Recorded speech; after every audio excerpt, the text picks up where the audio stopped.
8 दिसंबर को एक सूचना मिली थी कि कुछ लोग वहाँ पे नशीली सुइया जो है उसका बिक्री कर रहे हैं। अमरजीत कुमार, सोनम देवी और रवि पासवान नशे की सुइयाँ बरामद हुई है। इन लोगों को विधिवत गिरफ्तार करके जेल भेजा गया है। शहर की चमकती सड़कों के पीछे एक ऐसा अंधेरा खेल चल रहा था जिसमें खिलाड़ी थे तस्कर और शिकार बने मासूम छात्र। नशे की दुनिया जहां एक सुई जिंदगी को बर्बाद की राह पर धकेल देती है। पटना के दिल में एक ऐसा नेटवर्क पनप रहा था जिसकी भनक किसी को नहीं थी, और जब पुलिस की नजर पड़ी तो सामने आया एक ऐसा सच जिसने पूरे शहर को हिलाकर रख दिया। बिहार में शराबबंदी के बाद नशे का नया और भी खतरनाक चेहरा सामने आ रहा है। पटना के कंकड़बाग में छात्र एक ऐसे जाल में फंस रहे थे जिसने उनकी जिंदगी को धीरे धीरे जहर बनाना शुरू कर दिया था। नशे का ऐसा धंधा जो कोचिंग सेंटरों के ठीक बाहर चल रहा था और जो किसी को अंदाजा भी नहीं था। पटना पुलिस को लगातार सूचना मिल रही थी कि कंकड़बाग इलाके में कुछ लोग छात्रों को 50 से 60 रुपए में नशीली सुई बेच रहे हैं।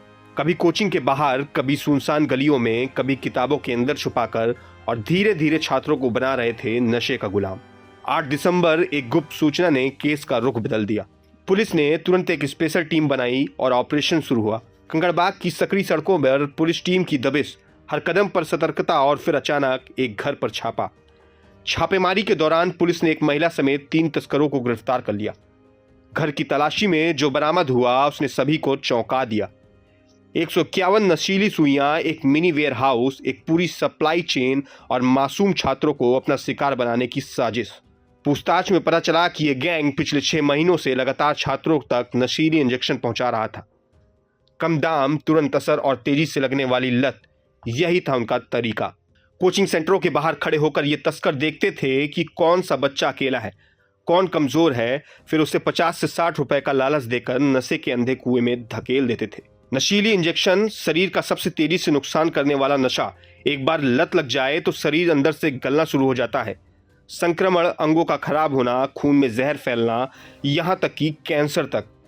सदर एसडीपीओ अभिनव ने साफ कहा, शराबबंदी के बाद इंजेक्शन आधारित ड्रग्स का प्रसार तेजी से बढ़ा है और इसका शिकार सबसे ज्यादा छात्र हो रहे हैं। पुलिस अब इस पूरे नेटवर्क की सप्लाई चेन खंगाल रही है। ये सुई कहां से आती थी, इसके पीछे कौन लोग थे, क्या यह सिर्फ एक छोटा गिरोह था या कोई बड़ा नेटवर्क?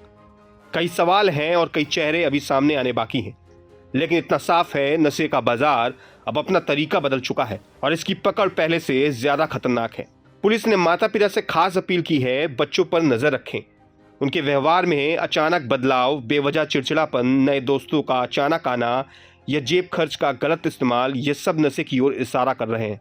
पटना के कंकड़बाग से उठा यह मामला सिर्फ एक केस नहीं, यह एक चेतावनी है। नशे के खिलाफ जंग अब और मुश्किल होने वाली है और इसका अगला शिकार कोई भी हो सकता है। अंत में बस एक सवाल, क्या सिस्टम इस नए नशे के कारोबार को रोक पाएगा या यह जाल और फैलता ही जाएगा? कंकड़बाग में जो नशीले इंजेक्शन के खिलाफ हम लोग की कार्रवाई लगातार हम लोग करते रह रहे हैं। बीच में भी 100 से कम मात्रा में जब नशीली सुइयां जब्त होती है तो सना एंट्री करके और उन पे लीगल एक्शन हम लोग लेते रहे हैं। अभी फिलहाल में 8 दिसंबर को एक सूचना मिली थी कि कुछ लोग वहाँ पे नशीली सुइया जो है उसका बिक्री कर रहे हैं। उसी में 3 लोगों को गिरफ्तार किया गया।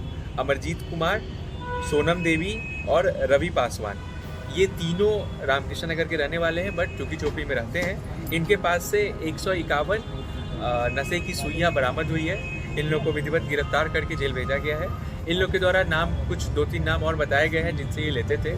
इसमें एक पूर्व वहाँ के एक और युवक का नाम आया जो इससे पूर्व में भी 3-4 केस में नामित है, जेल भी जा चुके हैं। तो वो जो हम लोगों का कार्रवाई है नशे की इंजेक्शन के खिलाफ वो जारी रहेगा और इस तरीके से लोग गिरफ्तार होकर के जेल जाते रहेंगे।